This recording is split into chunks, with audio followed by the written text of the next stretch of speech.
नमस्कार, मैं हूं दीपक चौरसिया। रात के 9 बजे हैं और खोज खबर का वक्त है। खोज खबर में आज दिखाएंगे आपको जन्नत में जश्न आजादी की तैयारी। बात होगी ऑटो सेक्टर पर मंडराते मंदी के खतरे की। और रात 9:28 पर दिखाएंगे मीका की महफिल पर कैसे बढ़ गया है विवाद। लेकिन पहले एक नजर देश और दुनिया की 50 खबरों पर।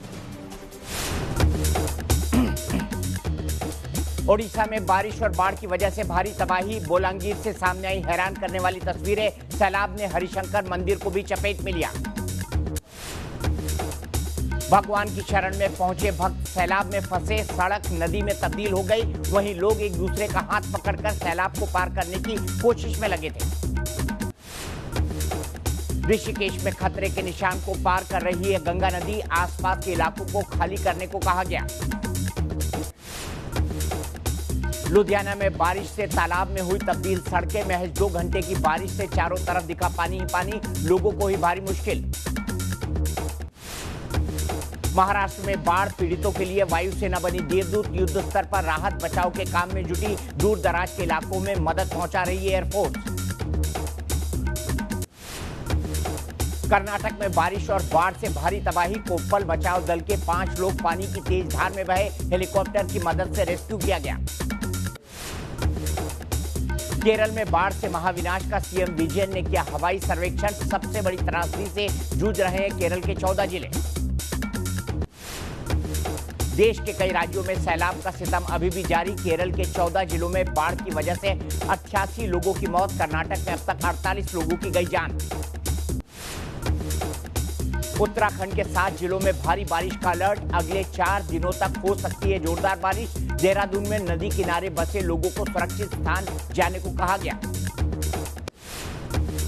दिल्ली एनसीआर में बारिश ने बढ़ाई लोगों की परेशानी। सड़कों पर जमा हुआ पानी, जगह जगह लगा जाम। दिल्ली एनसीआर में झमाझम बारिश हुई तो गुरुग्राम में जल भराव से ट्रैफिक की रफ्तार थम गई। सड़क पर गाड़ियां पानी में आधी डूब गई। साथ ही बारिश से निपटने की प्रशासन की तैयारियों की पोल भी खुल गई। स्विट्जरलैंड से सामने आई सैलाब से तबाही की डरावनी तस्वीरें। लगातार बारिश की वजह से नदी नाले उफान पर। 1 फुट ओवर ब्रिज को बहाने के लिए बेताब दिखी लहरें। लहरों को पार करने की कोशिश कर रहे बुजुर्ग रौद्र रूप देखकर वापस लौटा। भारी बारिश से कई इलाकों के हालात खराब। दिल्ली के गांधीनगर की मार्केट में आग का तांडव। लाखों का सामान जलकर खाक। फायर ब्रिगेड की 10 गाड़ियों ने काबू पाया। सकरी गलियां होने की वजह से आग बुझाने में हुई भारी परेशानी। फिलहाल हादसे की वजह साफ नहीं। नीतीश कुमार के सुशासन में नहीं थम रही है मॉब लिंचिंग की घटनाएं। गोपालगंज में बाइक चोरी के आरोप में 2 युवकों को भीड़ ने पीटा। 4 से 5 लोगों ने लाठी डंडों से पीट-पीटकर युवकों को किया अधमरा। बिहार में 15 दिन में मॉब लिंचिंग की सामने आ चुकी हैं 30 घटनाएं। यूपी के सीतापुर में कांवड़ियों की पिटाई से नाराज भीड़ ने किया पथराव। पुलिस की जीप में की तोड़फोड़। 1 सिपाही गंभीर रूप से घायल। कई थानों की पुलिस मौके पर मौजूद। तेलंगाना के शमीरपेट इलाके से सामने आया रोंगटे खड़े कर देने वाला वीडियो। तेज रफ्तार कार की डिवाइडर से हुई टक्कर। सीसीटीवी में कैद हुआ हादसा। ओडिशा के अंगुल में कुएं में गिरा भालू। वन विभाग की टीम ने कड़ी मशक्कत के बाद भालू का किया रेस्क्यू। सीढ़ी के सहारे भालू को कुएं से निकाला गया। मध्य प्रदेश के कटनी में 2 दिन से कुएं में गिरे तेंदुए के शावक पर पड़ी लोगों की नजर। वन विभाग ने तेंदुए के बच्चे को बाहर निकालने के लिए चलाया रेस्क्यू ऑपरेशन।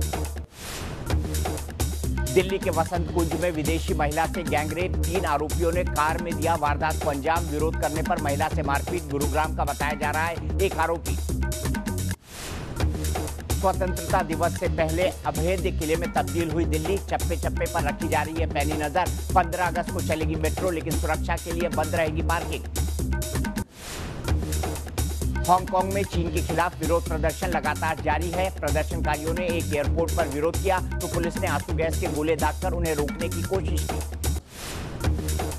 एम्स्टर्डम से टॉर्नेडो का एक वीडियो सामने आया है। गनीमत रही कि इस टॉर्नेडो के रास्ते में कोई शख्स या वाहन नहीं आया। बताया जा रहा है कि लग्जमबर्ग में टॉर्नेडो की वजह से 19 लोग घायल हो गए। टर्की के जंगलों में लगी भीषण आग। तेज हवाओं की वजह से तेजी से फैल रही है आग। 10 हेलीकॉप्टर और 177 फायर इंजन से आग बुझाने की कोशिश जारी। ऑस्ट्रेलिया के सिडनी में चाकूबाजी से मचा हड़कंप, हमले में कई लोग हुए घायल, पुलिस ने आरोपी को किया गिरफ्तार। प्रधानमंत्री नरेंद्र मोदी 22 सितंबर को अमेरिका में भारतीय समुदाय को संबोधित करेंगे। इसके लिए बाकायदा हाउडी मोदी सम्मेलन का आयोजन किया जाएगा। इस सम्मेलन में शिरकत करने के लिए 40,000 से ज्यादा लोग रजिस्ट्रेशन करा चुके हैं। पाकिस्तान की फिर हुई इंटरनेशनल बेइज्जती, न्यूयॉर्क में राजनयिक मलिहा लोधी के कार्यक्रम में पाकिस्तानी नागरिक ने खोली झूठ की पोल, मलिहा लोधी पर लगाए भ्रष्टाचार के आरोप। पाकिस्तान को संयुक्त राष्ट्र सुरक्षा परिषद से लगा बड़ा झटका, यूएनएससी चेयरमैन ने कश्मीर को बताया द्विपक्षीय मामला, अनुच्छेद 370 को हटाना भारत का आंतरिक मामला बताया। जम्मू कश्मीर के मुद्दे पर विदेश मंत्री एस जयशंकर का चीन को दो टूक जवाब, कहा यह हमारा आंतरिक मामला, किसी देश से कोई लेना देना नहीं। घाटी के ताजा हालात पर जम्मू कश्मीर सरकार का बयान, कहा हर तरफ है शांति का माहौल, 12 से 14 अक्टूबर तक होगा इन्वेस्टर समिट का आयोजन। यूपी के सोनभद्र पहुंची प्रियंका गांधी का मोदी सरकार पर निशाना, जम्मू कश्मीर से आर्टिकल 370 हटाने को बताया असंवैधानिक। राज्यपाल सत्यपाल मलिक के कश्मीर न्योते को राहुल ने किया कबूल, कहा विपक्षी नेताओं के डेलीगेशन के साथ घाटी आना चाहूंगा, एयरक्राफ्ट भेजे जाने की पेशकश पर भी कसा तंज। जम्मू कश्मीर में आजादी के जश्न की तैयारियां तेज, सुरक्षा बलों और पुलिस ने किया फुल ड्रेस रिहर्सल, स्थानीय कलाकारों ने भी भाग लिया। आर्मी चीफ बिपिन रावत की पाकिस्तान को चेतावनी, कहा एलओसी पर नहीं रुकी आतंकी गतिविधियां तो हिंदुस्तान किसी भी तरह की कार्रवाई के लिए है तैयार। दिल्ली के जवाहरलाल नेहरू स्टेडियम में बीजेपी के वरिष्ठ नेता सुषमा स्वराज की श्रद्धांजलि सभा, पीएम मोदी, अमित शाह समेत बीजेपी के कई बड़े नेता हुए शामिल। सुषमा स्वराज की श्रद्धांजलि सभा में बोले पीएम मोदी, कहा उन्होंने विदेश मंत्रालय को बनाया लोगों का मंत्रालय। सिक्किम में बड़ा सियासी उलटफेर, एसडीएफ के 15 में से 10 विधायक बीजेपी में हुए शामिल, राम माधव ने दिलाई सदस्यता, पूर्व सीएम पवन कुमार चामलिंग रहे दूर। डॉक्टरों पर बढ़ते हमले के खिलाफ सख्त कानून बनाने की तैयारी में मोदी सरकार, बिल का ड्राफ्ट तैयार, जल्द कैबिनेट में होगा पेश। असम से नहीं अब राजस्थान से राज्यसभा जाएंगे मनमोहन सिंह, जयपुर में सीएम गहलोत और डिप्टी सीएम सचिन पायलट की मौजूदगी में भरा पर्चा। एनआरसी पर सुप्रीम कोर्ट का केंद्र सरकार को निर्देश, 31 अगस्त तक अंतिम एनआरसी लिस्ट प्रकाशित करने का दिया आदेश, दोबारा जांच की केंद्र की मांग भी ठुकराई।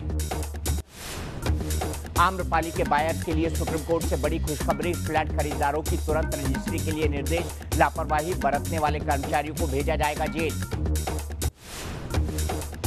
स्वतंत्रता दिवस के 2 दिन पहले नोएडा के सेक्टर 61 में सखी संस्था ने एक खास कार्यक्रम पेश किया। देशभक्ति की भावना से भरे इस कार्यक्रम में महिलाओं का जोश देखते ही बन रहा था। देशभक्ति की भावना से भरे सखी संस्था के इस खास कार्यक्रम में करीब 300 महिलाओं ने हिस्सा लिया। रानी लक्ष्मीबाई, चंद्रशेखर आजाद और सुभाष चंद्र बोस जैसे देश के बड़े महापुरुषों के कार्यक्रम में महिलाएं सम्मिलित हुई।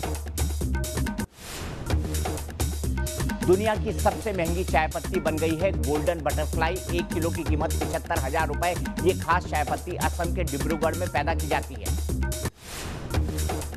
पेटीएम को मिली बड़ी कामयाबी, बीएफएसआई पेमेंट में टॉप पर, पेटीएम ने 70% बाजार पर किया कब्जा। दिशा पाटनी का एक वीडियो सोशल मीडिया पर वायरल हो रहा है, जिसमें दिशा किक बॉक्सिंग करती नजर आ रही है। शाहरुख खान का एक वीडियो वायरल हो रहा है, जिसमें शाहरुख खान अपने घर के बाहर फैंस को ईद की मुबारकबाद देते हुए नजर आ रहे हैं। सोशल मीडिया पर एक वीडियो वायरल हो रहा है, जिसमें अक्षय कुमार सोनाक्षी सिन्हा का मेकअप करते नजर आ रहे हैं।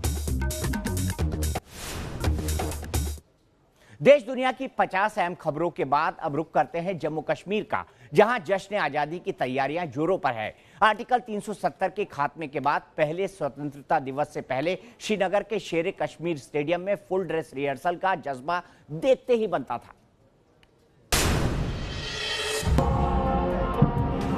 राष्ट्रगान की धुन, कदम ताल करते जवान और मनमोहक नृत्य पेश करते कलाकार। ये जश्न आजादी यानी 15 अगस्त के लिए कश्मीर की तैयारी है। शेर कश्मीर स्टेडियम के अंदर का नजारा ये बताने के लिए काफी है कि कश्मीर में सब कुछ बढ़िया है। पुरुष और महिला आर्टिस्ट परंपरागत कपड़े पहनकर तैयारी कर रहे हैं। साथ में कश्मीरी गीतों की धुन भी सुनाई दे रही है। गीत पर युगल जोड़ी थिरकते नजर आ रहे हैं। ड्रेस रिहर्सल के दौरान कई रंगारंग प्रस्तुति हुई, जिसने वहां मौजूद सभी आम और खास लोगों का मन मोह लिया।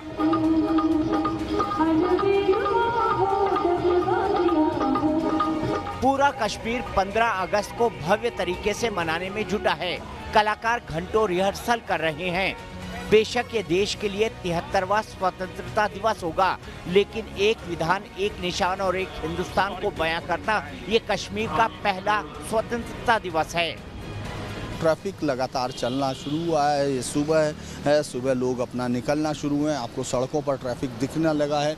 लोग आराम से आवाजाही हैं, क्योंकि 15 अगस्त के लिए जो तैयारियां हैं वो किस तरह हैं, क्योंकि आज फुल ड्रेस रिहर्सल्स भी है और उसके बाद फिर 15 की तैयारियों को मुकम्मल रूप दे दिया जाएगा। वीडियो जर्नलिस्ट अतुल के साथ Dhirendra Pundi, news nation, Srinagar. Article 370 हटाए जाने को लेकर देश में सियासत गर्म है, तो वहां कुछ लोगों ने इसे सुप्रीम कोर्ट में भी चैलेंज किया है। लेकिन देश की सबसे बड़ी अदालत ने दखल देने से इनकार करते हुए सरकार को बड़ी राहत दी है।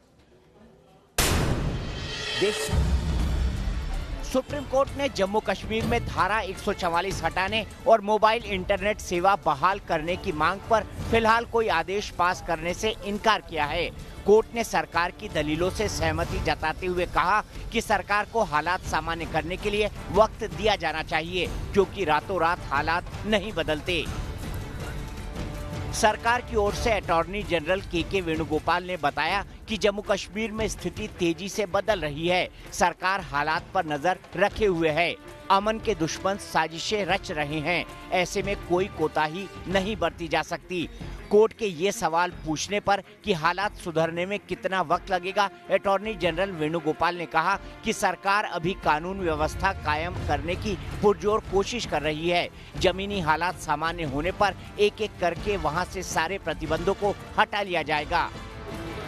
याचिकाकर्ता तहसीन पूनावाला की ओर से वकील मेनका गुरुस्वामी ने कहा कि जवान अपने घर वालों से बात नहीं कर पा रहे और स्थानीय लोग वहां पहले की तरह हॉस्पिटल और पुलिस स्टेशन नहीं जा पा रहे, लेकिन कोई सबूत न पेश कर पाने के चलते कोर्ट ने उन्हें टोक दिया और कहा कि ढील देने पर कल कोई बुरा वाकया पेश हो सकता है, तो उसके लिए जिम्मेदार कौन होगा।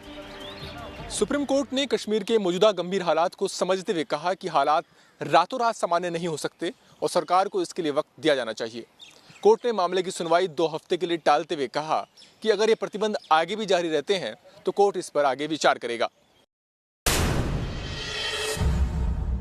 देश की सबसे बड़ी अदालत बेशक सरकार को वक्त दे रही है, लेकिन सियासत थमती नहीं दिख रही। राहुल गांधी और जम्मू कश्मीर के राज्यपाल सत्यपाल मलिक के बीच ट्विटर पर वार पलटवार का दौर जारी है।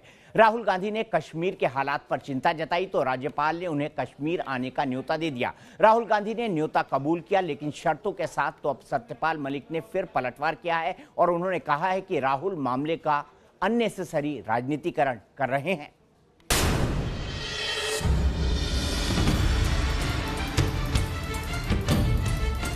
हमें विमान की आवश्यकता नहीं है, लेकिन ये सुनिश्चित करें कि हमें वहां के लोग, नेताओं और सैनिकों से मिलने दिया जाएगा।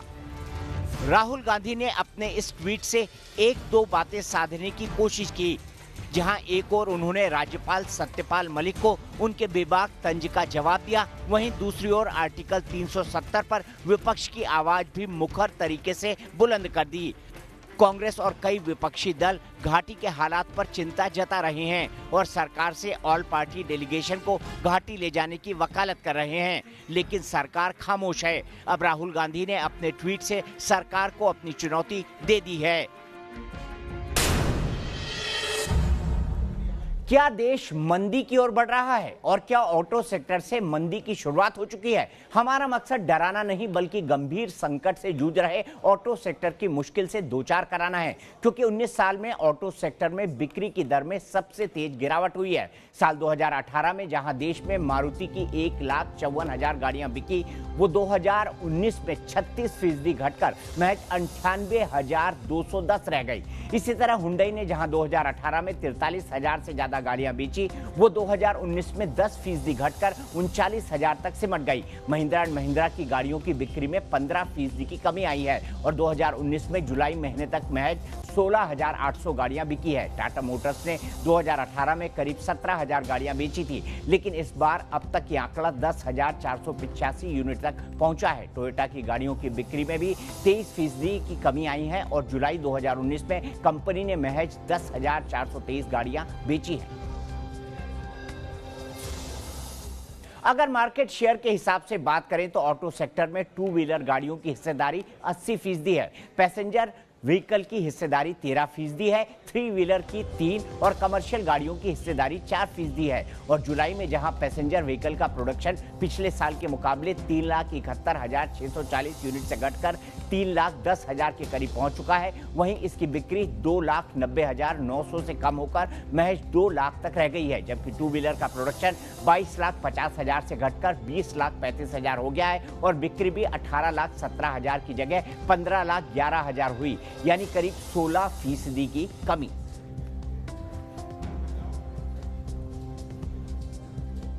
देखिए, वजह तो इसकी पिछले साल से चल रही है। सेंटीमेंट काफ़ी मार्केट में डाउन रहा है। कॉस्ट ऑफ ओनरशिप गाड़ियों की बढ़ गई है।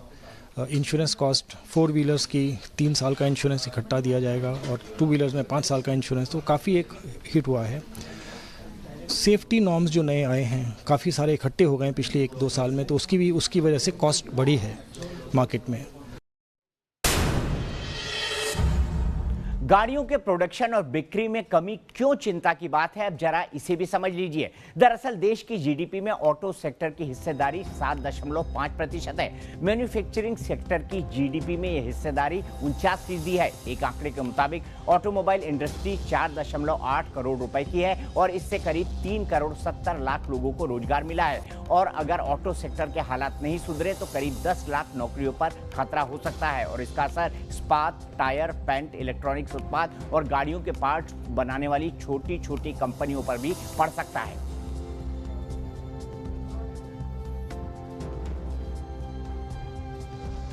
गाड़ियां जितनी ज़्यादा बनेंगी उतना हमारा काम बढ़िया चलता है और गाड़ियां कम इस वजह से बन रही है। कुछ तो मार्केट में जीएसटी बढ़ गया।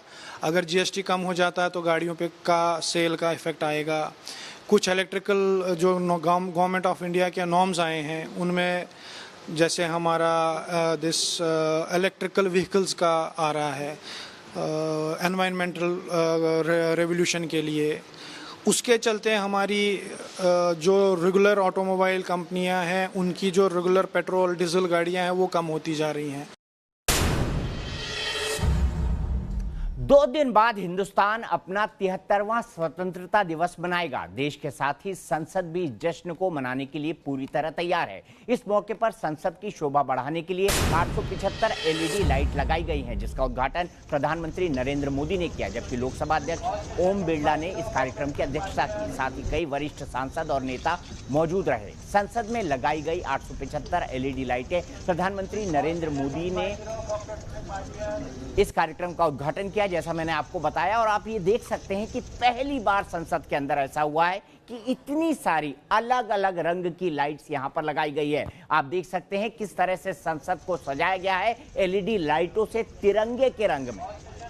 और एक तरह से संसद का बेहद विहंगम दृश्य, इस दशकों पुरानी बिल्डिंग का एक विहंगम दृश्य आपको दिखाई दे रहा है।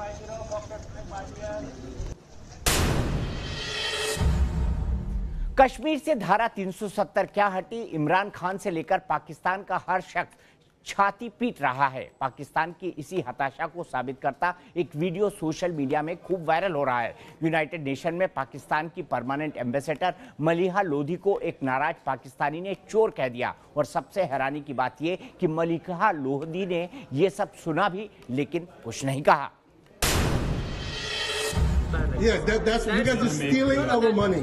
You guys are thieves for 20 years. You don't deserve to represent Pakistan. सवालों की बौछार होती रही और मलिहा लोधी सोचती रही कि बोले तो बोले क्या। पाकिस्तानी शख्स जवाब का इंतजार करता रहा और मलिहा लोधी भाग खड़ी हुई। Yeah, that's you guys are stealing our money. You guys are thieves for 20 years. 20 years. 20 years. Oh, sorry. 20 years. You guys are thieves. All of you guys. You don't deserve to represent Pakistan. वैसे कश्मीर ही नहीं, हिंदुस्तान से हर मोर्चे पर पाकिस्तान करारी शिकस्त खाता आया है। और मलिहा लोधी तो पहले से ही पाकिस्तान की प्रोपेगेंडा ब्रिगेड की सदस्य रही हैं। कश्मीर में जाति की झूठी कहानी गढ़ते हुए मलिहा लोधी ने यूनाइटेड नेशंस में अपनी और पाकिस्तान की किरकिरी कराई थी। सितंबर 2017 में मलिहा लोधी ने फिलिस्तीन की तस्वीर को कश्मीर का बताकर यूएन में दिखा दिया, जिसके बाद दुनिया भर में पाकिस्तान की थू-थू हुई थी।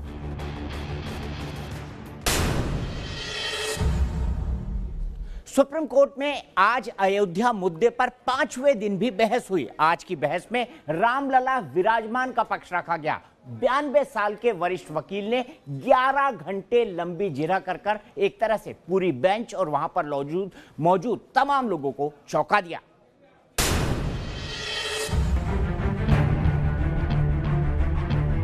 उम्र 92 साल, 11 घंटे तक खड़े होकर जिरह। अयोध्या विवाद पर सुप्रीम कोर्ट की सुनवाई के दौरान वरिष्ठ वकील के परासरन के जज्बे को सबने सलाम किया। वैसे तो परासरन 2016 के बाद कोर्ट में कम ही नजर आते हैं, लेकिन इस साल 2 अहम मामलों में परासरन जिरह कर रहे हैं। सबरीमला मामले में परासरन नायर सोसाइटी की तरफ से महिलाओं के प्रतिबंध के पक्ष में जिरह कर चुके हैं। अयोध्या मामले में परासरन रामलला विराजमान की तरफ से पक्ष रख रहे हैं। 1958 से सुप्रीम कोर्ट में वकालत करने वाले परासरन ने इस पेशे में अपनी खास पहचान बनाई है। उन्हें हिंदू धर्म का बेहतरीन स्कॉलर माना जाता है। वकालत की दुनिया में उन्हें पितामह का दर्जा हासिल है। विवादों में परासरन ने अपना पक्ष रख दिया है। रामलला की ओर से 92 साल के परासरन ने करीब 11 घंटे खड़े होकर जिरह की। हालांकि सुनवाई के दौरान चीफ जस्टिस ने उनकी उम्र को देखते हुए कहा कि अगर वो चाहें तो बैठकर जिरह कर सकते हैं, लेकिन के परासरन ने विनम्रता से इसे लेकर इनकार करते हुए कहा कि परंपरा इस बात की इजाजत नहीं देती और मैं खड़े होकर के अपनी बात रखूंगा। परासरन के बाद रामलला विराजमान की तरफ से वरिष्ठ वकील CS वैद्यनाथन ने अपनी दलील रखी। CS वैद्यनाथन का कहना था कि मंदिर के अस्तित्व के लिए मूर्ति का होना जरूरी नहीं है। कैलाश पर्वत और कई नदियों की लोग पूजा करते हैं, वहाँ कोई मूर्ति नहीं है। जन्म स्थान अपने आप में देवता है। CS वैद्यनाथन कल भी अपनी जिरह जारी रखेंगे। और अब बात कांग्रेस की। कांग्रेस के पूर्व अध्यक्ष राहुल गांधी इन दिनों अपने संसदीय क्षेत्र वायनाड में सक्रिय हैं, तो दूसरी ओर महासचिव प्रियंका गांधी ने सोनभद्र नरसंहार कांड के पीड़ितों से मिलकर उनका दुख बांटा है। ये शायद 2019 की करारी हार का सबक है, जिसके चलते भाई बहन की जोड़ी सहानुभूति बटोरने में जुट गई है।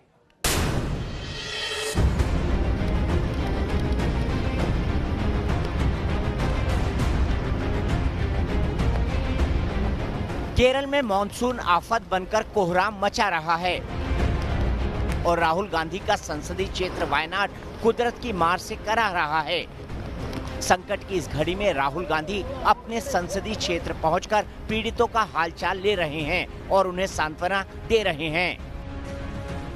राहुल गांधी ने अपने लोकसभा क्षेत्र वायनाड में मेप्पाड़ी के पुथुमाला का भी दौरा किया था। बारिश और भूस्खलन ने यहां भारी तबाही मचाई है। अमेठी में चौंकाने वाली हार के बाद अब राहुल गांधी वायनाड के लोगों को शिकायत का कोई मौका नहीं देना चाहते। उधर कांग्रेस महासचिव प्रियंका गांधी अपना वादा निभाते हुए सोनभद्र के उस उम्बा गांव पहुंची, जहां 17 जुलाई को जमीन विवाद को लेकर नरसंहार हुआ था।